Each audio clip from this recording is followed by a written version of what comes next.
everyone, it's Shelby Hartman, DoubleBlind's co-founder and editor-in-chief, and I'm here to talk to you about how long shrooms stay in your system.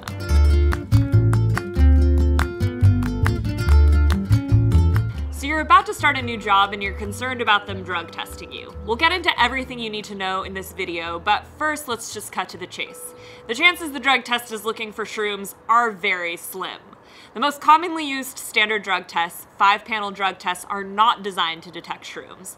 They're looking for THC, cocaine, PCP, amphetamines, and opioids, so sorry weed smokers. That said, if you're still concerned, researchers estimate that the majority of mushroom metabolites, around 2/3, leave the human body within the first 3 hours after consumption. The rest, within about 24 hours. Every body is different, so let's get into some more specifics.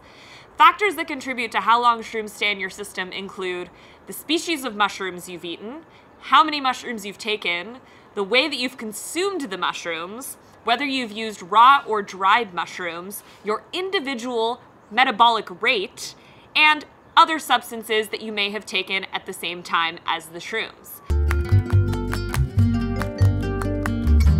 So firstly, there's urine tests. The kidneys do most of the work when it comes to removing mushroom metabolites from the body. So as mentioned, research suggests that magic mushroom metabolites are nearly undetectable in urine after 24 hours, although this may not be the case for everyone.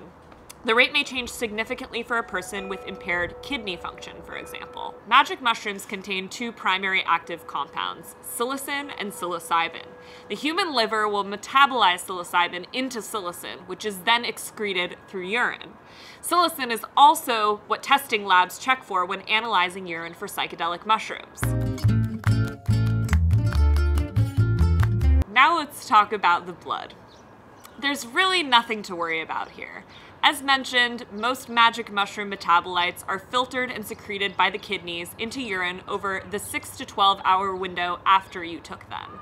That means the detection window in blood and saliva is often far too short to be relevant. A blood test or saliva test would need to be administered within hours for it to detect mushroom metabolites in the blood.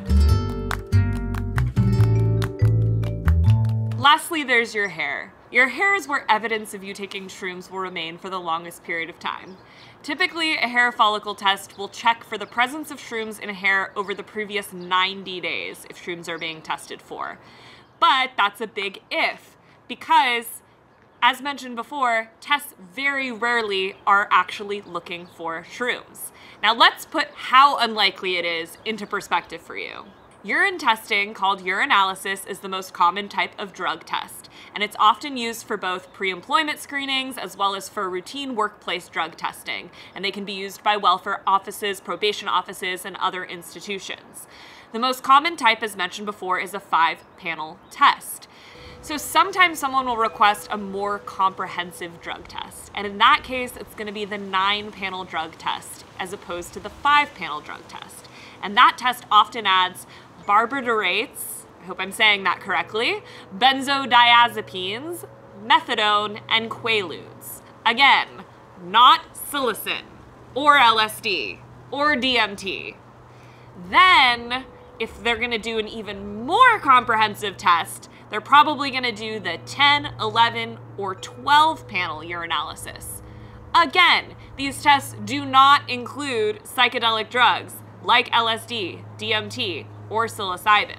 Instead, these drug tests typically target additional amphetamines like MDMA, which is worth noting for the psychedelic users out there, and also painkillers like Oxycontin. A test for psilocin and other psychedelic drugs would need to be ordered separately, and it's really expensive and really uncommon in the world of drug testing. So what we're trying to say is you likely have nothing to worry about if you just tripped with your friends while camping and now your employer wants to drug test you, or if you are microdosing and it's totally changed your life and you don't want to stop before you start your new job. Unfortunately, if you are worried about this and you have some kind of evidence that someone is going to be testing you specifically for psychedelics, then the best thing you can really do is wait it out.